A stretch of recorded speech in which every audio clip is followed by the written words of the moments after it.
લચકાદાર મગ બનાવી રહી છું.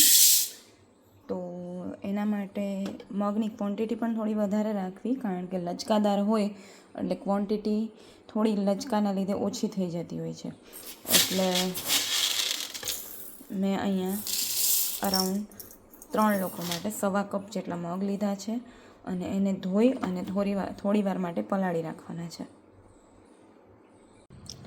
હવે એ મગમાં, પલાળેલા મગમાં આપણે થોડી હળદર અને થોડું મીઠું નાખી અને એને બાફવા માટે રાખી દઈશું. લચકાદાર કરવાના છે એટલે પાણી થોડું ઓછું હશે તો બી ચાલશે. એટલે એકદમ આમ લચકો લાગવો જોઈએ એવી રીતના બાફવાના છે, નહીં ઝાઝું પાણી નહીં ઓછું પાણી.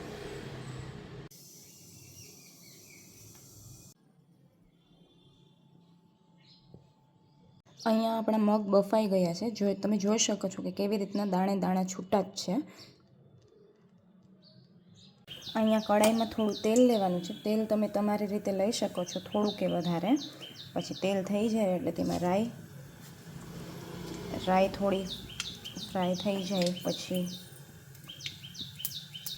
જીરું નાખવાનું છે. પછી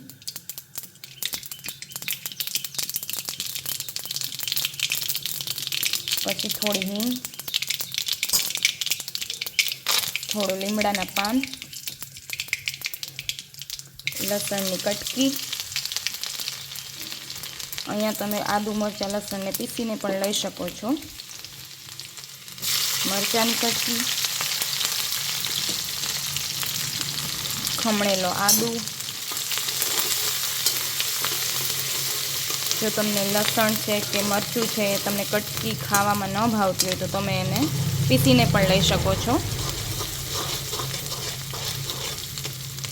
હવે આદુ મરચાં અને લસણ થોડું એવું ફ્રાય થાય પછી તેમાં આપણે ટામેટાં નાખી દઈશું. લસણને ગોલ્ડન બ્રાઉન કરવાનું છે અને ટામેટાને થોડા એવા સાતળવાના છે, બસ. હવે આ પ્રોપર સતળાઈ ગયું છે. હવે તેમાં ટમેટાં નાખવાના છે.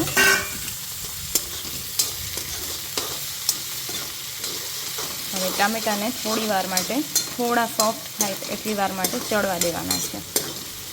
ત્યાં સુધીમાં તમે તેની અંદર મસાલા નાખી દઈએ. આપણે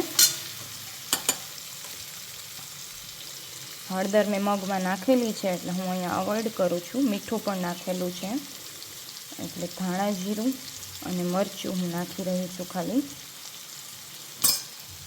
અને થોડો એવો ગરમ મસાલો, જો તમારે તેજ થોડું ખાવું હોય તો તમે એડ કરી શકો છો.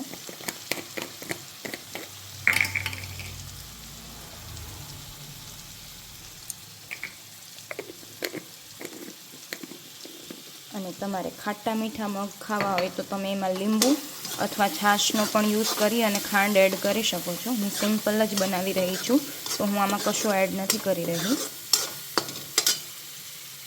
હવે ટમેટાં થોડાક સતળાઈ ગયા છે એટલે હવે એમાં મગમાં જેટલું પાણી છે એ પાણી સહિત જ મગને એમાં આપણે એડ કરી દઈશું.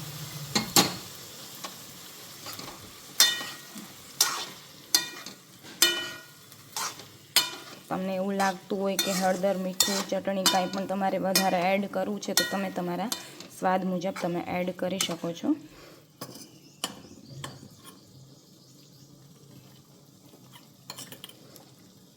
મને તીખું પર્સનલી વધારે ભાવે છે તો હું થોડું મરચાંનું પ્રમાણ વધારે રાખી રહી છું. તમે જોઈ શકો છો કે મગ એકદમ છૂટા અને લચકદાર લાગે છે. અને ધીમે ધીમે હજી એમાં આપણે થોડું પાણી એડ કરવાનું છે. થોડું એવું પાણી એડ કરી, અહીંયા અડધો ગ્લાસ જેટલું પાણી એડ કર્યું છે. અને હવે તમે એને 10 મિનિટ સુધી પેક કરી, એની ઉપર કંઈ ઢાંકી 10 મિનિટ સુધી પેક કરી અને તમે એને ચડવા દો. એકબીજા સાથે જે વેજીટેબલ નાખ્યા છે એની સાથે મિક્સ બી થઈ જશે અને તેનો જે રસો અત્યારે જે પાતળો લાગી રહ્યો છે એકદમ ઘટ થઈ જશે. આપણું લચકાદાર મગનું શાક એકદમ બનીને સરસ રીતે રેડી થઈ ગયું છે. તમે જોઈ શકો છો પાણી પણ શોષાઈ ગયું છે અને રસો પણ ઘાટો થઈ ગયો છે, એકદમ થીક. આવી જ રીતના અવનવી કાઠિયાવાડી રેસિપીસ જોવા માટે લાઈક કરો, શેર કરો અને સબસ્ક્રાઈબ કરો. અને કમેન્ટમાં તમારે કોઈ પણ રેસિપી બીજી જોવી હોય તો તમે કમેન્ટ કરો કઈ રેસિપી, તો હું એ નેક્સ્ટ લઈને આવીશ. Thank you.